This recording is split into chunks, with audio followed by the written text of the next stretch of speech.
Late August 1921. The staff had worked well, in Mrs. Hughes's opinion, and she had broached the subject of them going to the fair for a bit of time off. Mr. Carson had grudgingly agreed. "Keep an eye out, Mrs. Hughes," he warned her. Edna Braithwaite for one, James Kent another. "Jimmy, I saw how he was when Thomas offered to buy them all a pop despite Lord Grantham's generous gift of promotion to first footman. He has not forgotten how Mr. Barrow behaved towards him." "Nor likely to," Mrs. Hughes told him. Except what?" Mr. Carson asked, impatiently. This talk was only delaying things, and this warm weather was very tiring. "Nothing," Mrs. Hughes told him. "Let's get on, shall we?" She went to organize the maids, frowning in disapproval at Edna's attempts to get Tom Branson's attention. Except, she was going to say, that Thomas was married now, and though their relationship was, well,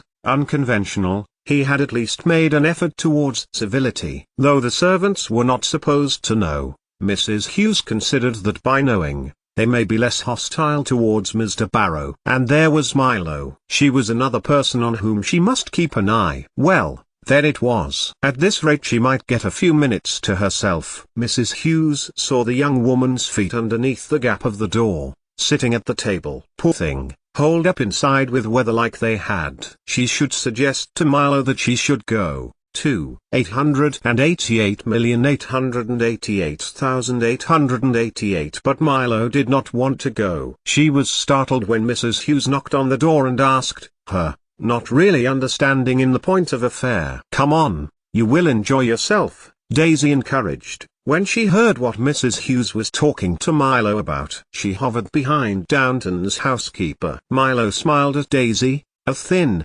unhappy smile. She was sure she wouldn't. "Don't pester me, Lucina," Mrs. Hughes told Daisy, "though now I know she's your friend, and you right, perhaps, actually, you might want to talk." Mrs. Hughes left them to it, and Daisy walked towards her, a little nervous when she saw the piles of paper and letters all over Milo's small table. "What's at the fair?" Milo asked, as she got up and sat on her bed. Daisy closed the door behind her and sat down next to her. "You've honestly never been to one?" Daisy said in disbelief. "It is just wonderful. There's food, games, music. There's dancing, and amusements." She rolled her eyes towards the door. "The men like the drinking and there'll be betting going on, horses, snails." "Snails?" "Yeah, snail racing," Daisy told her. "It's amazing what a fully grown man will waste his money on," she added, parroting Mrs. Batemore had said to Mrs. Hughes earlier that morning. Milo smiled,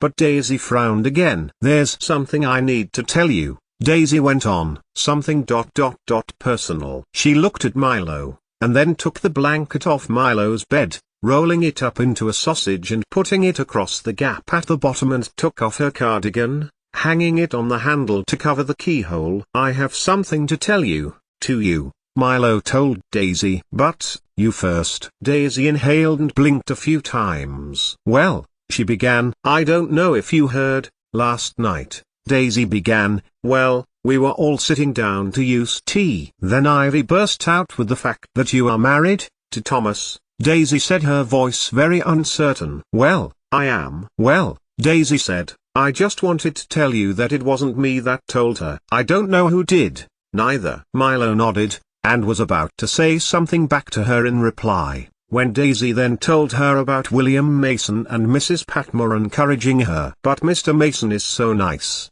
Daisy told her. "I ain't got a father of my own. He wants to leave me the farm and all his machinery." "What did you tell him?" Milo asked. "I haven't told him anything yet. It just doesn't seem right. I didn't love him like he loved me." "But it is right," Milo told her with unusual insightfulness. "You made a dying man happy. He might have known you didn't feel as he did, but he loved you and you gave him a gift no one else could." "I like seeing it that way," said Daisy. "Like your wedding, with Thomas. You helped each other out." "Thomas gets on with you," she added. "He's so protective of you, like a little sister. And you got to go to university." It was true. Milo had won a chance for a degree, and with the focus of a year, supported by Rutherford and Chadwick, from her presentation of Ern's work. Milo had managed enough work to get her degree conferred that year. What was even better was that she had earned her postgraduate place at Cambridge through her own work. "And what about your wedding?" Daisy asked. "Where did you get married? Thirsk, Ripon, York?" But there was something that Milo wanted to know first. "How did you find out, Daisy?" she asked. "I have wondered about that, Mrs. Crawley," Daisy told her. "I overheard her saying something to Mrs. Hughes once. But that was all, just that you and Thomas were married, nothing else." "So," and Milo told her that, with James Chadwick, Mrs. Crawley and Mr. Crawley, who had arranged the paperwork, they had married in Edinburgh. She showed Daisy her necklace, and let her hold it, watching the young woman's face glow as she moved the gemstones to see them shine. "Don't you think you'll meet someone?" Daisy asked, handing back to Milo her wedding necklace. "No," Milo said. "I don't want that, ever. I want my profession. I want a steady home where I know I can always be. I want Thomas to always be my friend." She sighed. "And I want what I can't have, Ern back and my father." But Milo's words trailed away and she shook her head. "And what about the men you work with? Don't you like the look of them?" "Chadwick," Daisy tried, remembering the name of one of them. "Chadwick, Cockcroft, Blackett, Rutherford," Milo replied, naming her team. "What about those men? Wouldn't you want to, be free to like them?" Milo stared at Daisy, having not the slightest concept of what her friend was saying. "No," she said, "I work with them. Like, if I wanted to be free to like a pair of shoes, or this pen." Daisy laughed and shook her head. "You're daft. You 88,888,888. Does Miss Ashby wish to join us?"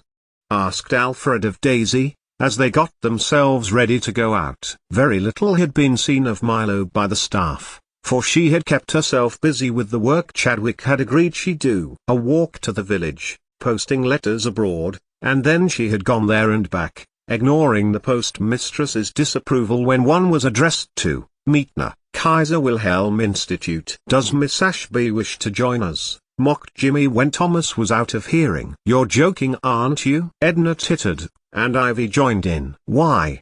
asked Daisy, coldly. "She has been at Downton longer than you, or you. She pointed her finger at Jimmy, Ivy and Edna. "Yes, we get it, we saw her speak," Alfred replied. "But she's not much fun, is she?" "Simple up here with the ways of people," Edna declared, as if he had done a study on the ways of people, which he probably had. "Listen here," Mrs. Batemore told them, "Miss Ashby will come if she wants to, or stay if she feels like it, and you will like it whatever she decides. She's younger than all of you and has achieved more than any of you three put together." "Or have you forgotten everything Mrs. Hughes said to you?" They fell silent for a time, adjusting bonnets and hats and summer coats. "But you've got to admit, she is no fun," Jimmy began again. "I tried to talk to her about the pictures and she just went on about the lighting, and how there might be no need for film in the future, that actors could act, live, and we could see it on the screen,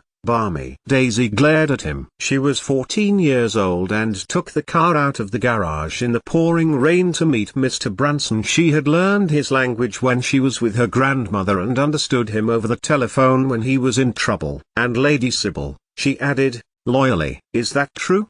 asked Mrs. Hughes, hand to her face in horror. "It's true," Daisy replied. "Mr. Branson told me himself, at that presentation of Mr. Ashby's work, when the scientists came." More silence, and then Jimmy leaned over to Edna and whispered near her ear, "You watch, I'll show you how clever she is," and Edna gave a stifled titter, stopping when Mrs. Hughes glared at him. "She'll be with Mr. Barrow, as always," Mrs. Hughes told them all, "so no one needs to worry about Miss Ashby." But then no more of Milo Ashby was discussed as Thomas Barrow escorted her through to the servants' dining room, and behind them, Tom Branson, his easy-going walk drawing Edna's eye. "Are we all ready, then?" 88,888,888 Milo liked the fair. A lot of people were there, milling around the stalls, and she always felt relaxed when other people were happy around her, People were laughing and calling out about the stalls they could see, fruit and vegetables in season, and a cake and tea stall. Who planned a shooting game? Make sure you can always see me, Thomas told her quietly, as the others were going off. Come back and tell me what you've liked. Merry-go-round, swing boats, flying swings, Morris dancers, food stalls, pickles, cakes, pastries. She shouldn't be fussy, but she didn't like the look of any of them. There was a tea tent with an urn, and she watched the ladies making the tea. What do you want? One asked, but Milo shook her head. She just wanted to look at the urn, and how it was working. When pressed, this is what she told the lady. Then clear off. She told Milo, angrily. This is not a spectator sport. Across from them were the games, where children and adults alike were throwing balls, playing hoopla, and trying to knock a coconut from its shy. At a stall near the rides, Ivy was looking at a collection of base metal brooches. One that had caught her eye had little forget-me-nots on it, the blue petals and yellow centers enameled onto it. Milo recognized her there, and saw Daisy crossing over to her. Oh, hello, Ivy said when she saw her. Do you like this? It looks like the real flowers, Milo commented. No. Would you wear it? Out of Ivy's hands was taken the brooch. Jimmy, with clearly some sort of mischief in mind. Do you like this? He asked her. Behind them, Edna Braithwaite could see. If you like, Ivy said, and Jimmy reached into his pocket and pulled out a 10-shilling note. He leaned across to the man across the wooden crates and proffered a note, received his change and made to pin the brooch to Ivy's dress. Steady on! Exclaimed Ivy. How about, thank you, Jimmy, that was very nice of you. Jimmy? It was nice of you, Milo said, as Ivy tutted. See, Jimmy said, nodding towards her. Someone has the decency to say so. He turned his head to Milo. Thank you, Miss Ashby. He nodded to her for a second. Then he took a step towards Ivy, holding out his arms towards her. Get away. Ivy told him, it was good of you to buy it. Then, what about a little kiss? He suggested. But Ivy held up a hand. Oh, suit yourself, said Jimmy, who glanced back to Milo, who had been beckoned over by Daisy at a shove-halfpenny board, then back to Ivy. If you won't kiss me, I'll kiss her, said Jimmy, in a poor attempt to make Ivy jealous. But she knew something and was going to take the wind out of his sails. She's married, Ivy reminded him. Yeah, what? Jimmy stopped dead, and looked across to Milo, in disbelief. To Mr. Barrow? Jimmy looked at her again, his mind half-dazed. Huh? Jimmy spluttered. No, that was a challenge. Meanwhile, Milo had gone back to the shove-halfpenny, and then to the rifle range. The man looked at her, pityingly. Waiting for your gentleman friend? He asked. Milo shook her head and saw Thomas, who was looking at a poster. The poster was an advertisement for cash prizes to be won at the tug-of-war. That's a bit strenuous for you, Mr. Barrow? Jimmy asked him, giving him a hurt look, then trying to disguise it. He replied, oh, I think I could manage. He noticed Milo, having turned and glancing, as the two girls had gone over to the next stall. As Thomas stalked away, Jimmy looked back to Milo. She had lost the gun recoil in short, which meant there wasn't enough force to propel the shot forward. So, Jimmy Kent spied a perfect opportunity. Edna Braithwaite was mooning over Mr. Branson, but he was going to play it more subtle than that. Hello, he said, as Milo looked at the rifle again, and he gently draped his arm around her and took the rifle. She drew it back, suddenly, and gave him a glare. Okay, I'll just watch you, Jimmy encouraged, not taking his arm away from around her as she paid for another 3 bullets. Milo lost the first 2, and was looking at the rifle. There must be something wrong with it. I'll win you one, he told her, taking the rifle. You give me a kiss. After. Milo's eyes widened as her mind froze, considering his proposal, and she handed it over. He gave her a satisfied smile, and took aim at the wooden target. One shot, and he hit bullseye. Thank you, Jimmy said to the stall keeper as he gave him a big bottle of beer. Thank you, Milo repeated, but she didn't feel thankful. Jimmy could see that Edna could not see them, so he scooped his arm behind Milo and ushered away, smiling and making a fuss over his beer, steered her where they could be seen. That would show her she was quite pretty, or would be, without the expressionless face and the general strangeness of her. And him? Jimmy considered Thomas Barrow. Marry a girl and take her straight off the table? Pa. That sounded selfish in his book. He guided Milo to the side of the rifle tent, and pretended to take an interest in her jewelry, always with the side of them ready so Edna could better see things. You could do so much better, with your hair.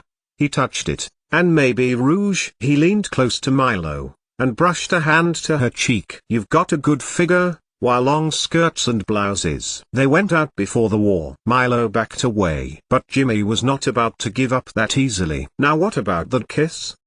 He demanded, a menace in his tone. But, as he made to kiss her this time, Milo darted away. Jimmy was, however, faster, and he caught up with her at the back of the tea tent. Just one kiss, he told her, a beseeching look. You did agree. Milo hadn't agreed. Of course, she had said nothing. And she had no time to say anything, either, when Jimmy pulled her to him, roughly, pressing his hands onto her back and into the wasset band of her skirt, trying to get his lips to hers. With more strength than she thought had Milo pushed his shoulder and stumbled. It was enough for her to dash away from him. Where Thomas was, that was what she needed to know. Me Lucina? A voice beside her made Milo turn as she crossed the grass, looking for her friend. Are you alright? I was just looking for Thomas, she told Mrs. Crawley, who smiled at her. Well, I am sure he is not far, she told her. Why don't you sit with me, here? We can see if we can see him from here. It seemed like a good idea,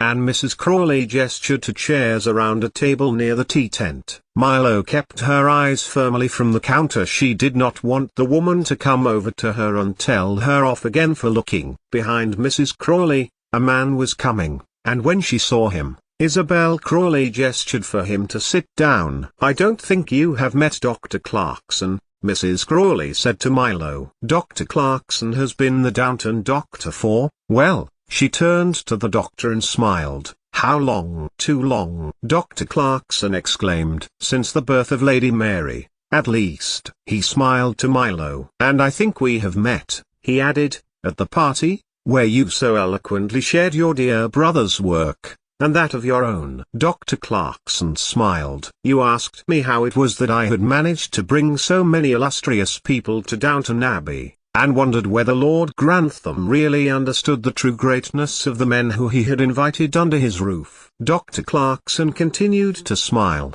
but his face began to sag a little at Milo's recalling word for word what he had said to her. Yes, that is so, he confirmed. And you are enjoying the fair? It's interesting, she conceded, and glanced about him. But I am looking for Thomas. Mr. Barrow, Mrs. Crawley elaborated. Oh, Thomas Barrow, said Dr. Clarkson. Well, a fine fellow. He worked for me, in my division of the medical corps. I could not fault his care and dedication in the cause. Now, if you will excuse me, he said to Mrs. Crawley, there is a fellow I need to talk to, and quite urgently. I do remember him, Milo told Mrs. Crawley. Yes, me Lucina, Isabel Crawley replied, and he knows it, too. And then she noticed the smile fall from Milo's face. Tell me what is wrong, my dear, and I will do what I can to help you. So Milo told Mrs. Crawley about the Sparks living at her house,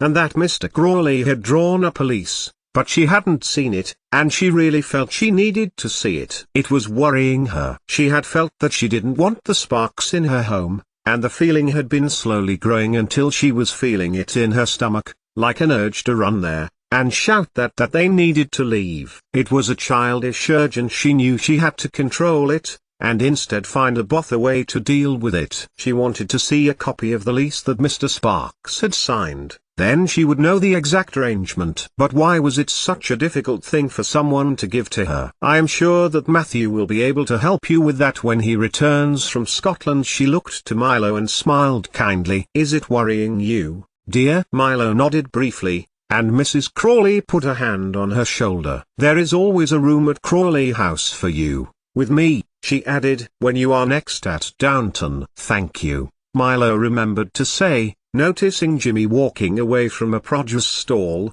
pulling his clothing straight. "But I shouldn't be in Downton much very soon, for I am going to be at Cambridge with the professor." "Professor Rutherford?" Mrs. Crawley asked her. "That is indeed an honor, Milo," she added. "And what work will you be doing?" "I think it will be the same as Manchester," Milo told her. "Working through papers and letters, finding things which Chadwick, Cockcroft, any of my colleagues should need to consider." Before she could say any more, however, Mrs. Crawley had placed a hand on her forearm and with her other hand was pointing to the center of the field, where a tug-of-war team was assembling. "Look, there's Thomas," she told Milo. "Why don't you go over, cheer them on?" It sounded like the end of many conversations. Milo considered so, while she didn't know what Mrs. Crawley thought she ought to be doing. It definitely sounded to Milo as if the woman had decided that was the end of her time with Milo. "Yes," Milo said. She didn't want to overstay her time with Mrs. Crawley, who she liked. But she didn't really want to go over there, either. Miss Ashby, Milo heard, and saw Daisy waving to her from the outside rope of the tug-of-war arena. So she steeled herself to cross over to her friend, who was pointing to the teams and cheering. "Come to cheer me on, love?" asked one of the men from the other team, who had spotted Milo. He winked at her, not that Milo was aware that he meant something by it. "No," she told him truthfully. The rest of the men in his team, who were watching, made "oh no" noises, mocking the man, who glanced back to Milo and smiled widely. But Milo was looking at the other team, and the man turned back to Milo and called, "You don't want one of them," he called. "Joe Riley, that's me. I'll come and find you after we win." Milo said nothing, but slowly crept back towards Daisy and to the other side of her, which unfortunately put her into Edna Braithwaite's orbit. "He seems to have forgotten," the maid said near her ear, raising an arm and pointing to the Downton team. "Mr. Branson." "Excuse me," Milo replied, remembering Thomas's advice, and walked past her and round to the other side, where Mrs. Batemore and Mrs. Hughes were standing. "Are you enjoying yourself?" Mrs. Hughes asked her. Yes,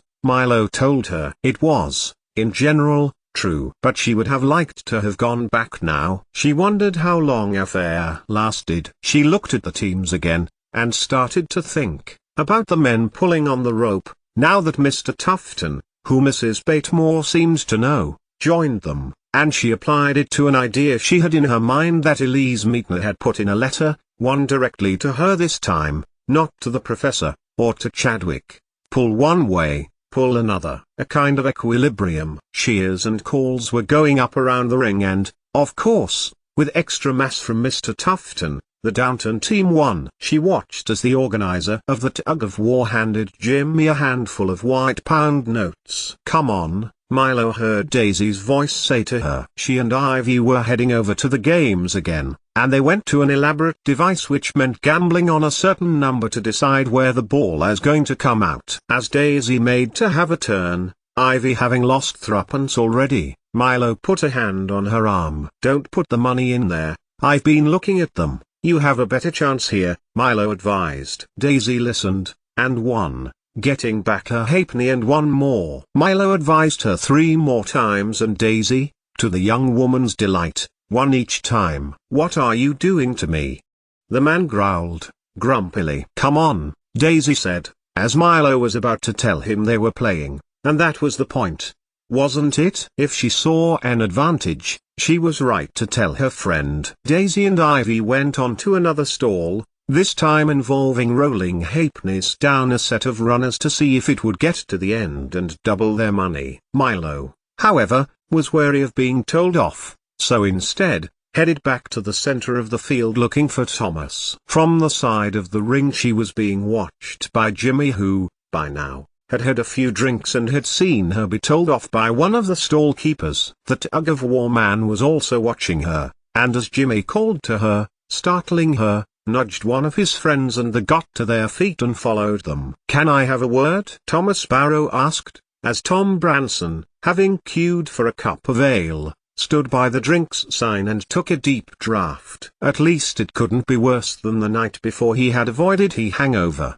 at least. Mr. Barrow, of course, he replied, bringing up the cup. Cheers to your efforts there, he added. Last night, Thomas continued, getting to the point, you scaring Milo like that. Tom Branson stared at Thomas Barrow in astonishment. Did I?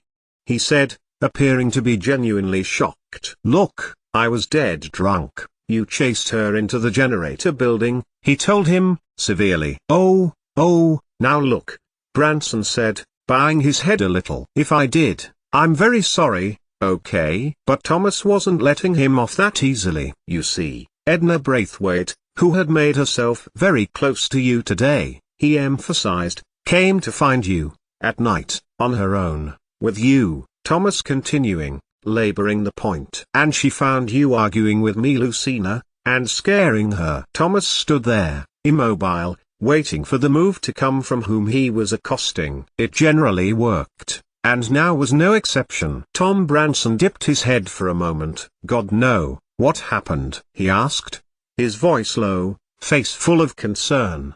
Thought Thomas Barrow. Good. She managed to run away, but now Braithwaite, that is, Miss Braithwaite has begun to. You spent the night there. She ran away, you say? Tom Branson asked. Back to her room beside Mrs. Hughes, locked her off in. Look, sir, Thomas emphasized. She has her academic reputation to consider, let alone that she is a married woman, who you pursued in a fit of drunkenness. The look on his face was worth it, Thomas considered. Can you tell her? He asked him, honestly. I did not know what I was doing, and if I were inappropriate, I beg her forgiveness. Thomas paused for just long enough for the regret to hit him. You seem to be friends with Braithwaite. She seems to know a lot about it. Was she there? And the look on Tom Branson's face was enough to tell him that something had gone on with Edna Braithwaite. She was a witch, who was trying to deflect any rumor and scandal Milo's way. I will, Tom Branson assured him. As I said, tell her I am sorry, will you? Thomas nodded. As Branson turned to go, Thomas pulled Branson's letter out of his pocket. You dropped this, sir, he called, and, when Tom Branson turned, handed it to him. Milo found it, he added. She brought it to me, so I said I would return it to you. It had taken him ages to copy out the foreign script. Hope it was accurate. He would ask Milo to translate his copy later. Oh, yes, thank you, Tom Branson said, looking between Thomas and the letter, before making his way off towards the car. 88,888,888 over on the other side of the field. Daisy had caught up with Milo and asked her to come over to the hoopla. It was something simple, and pleasant, and seemed to cheer both her friend and Ivy. But, before either girl could pay for the hoops themselves, Jimmy, with a handful of notes and a drunken sway to his steps, bought them a go each. Milo glanced at him, warily. Ivy lost on all three of her goes, but Daisy was delighted to win a sovereign. This stallholder was a fool, Milo considered. It was really easy for the hoops to win. Come on, I'll buy you a drink, Jimmy said, showed him the tug of war winnings. But Daisy held Ivy's arm and turned away. No, you're all right, Daisy said, and she and Ivy began to walk away. Jimmy cast his eye to Milo, who began to walk away. He caught up with her and took her arm. You'll have a drink? No, Milo protested, shaking her head, but his grip was tight. No, she struggled, but it was no use. She said no. Came the voice of Alfred, who peered down at Jimmy, and he let go. Suit yourself, he said, looking between them. Alfred turned to look to Milo, but the girl wasn't there. Miss Ashby, came a call from behind her, but she did not turn. Instead she ran. To where? Anywhere. Anywhere for now. Then she could find Thomas. But he called her again and her heart began to beat faster. Following the line of sight of Branson as he headed towards the car, Thomas noticed a figure running from the field. A woman, he thought. He folded his arms, idly wondering where Milo might be. He noticed two men hurrying in the same direction as the woman. Taking out his cigarette from behind his ear, Thomas glanced around again. There was Daisy and Ivy. They would know where she was. He had seen her when they had done the tug-of-war standing next to them, but where she was now was... Thomas's thoughts broke off when he noticed Jimmy staggering towards the end of the field in the same direction as the two men. Thomas upright, grasping his cigarette out of his mouth, running off in their direction. Something was wrong, and he knew it.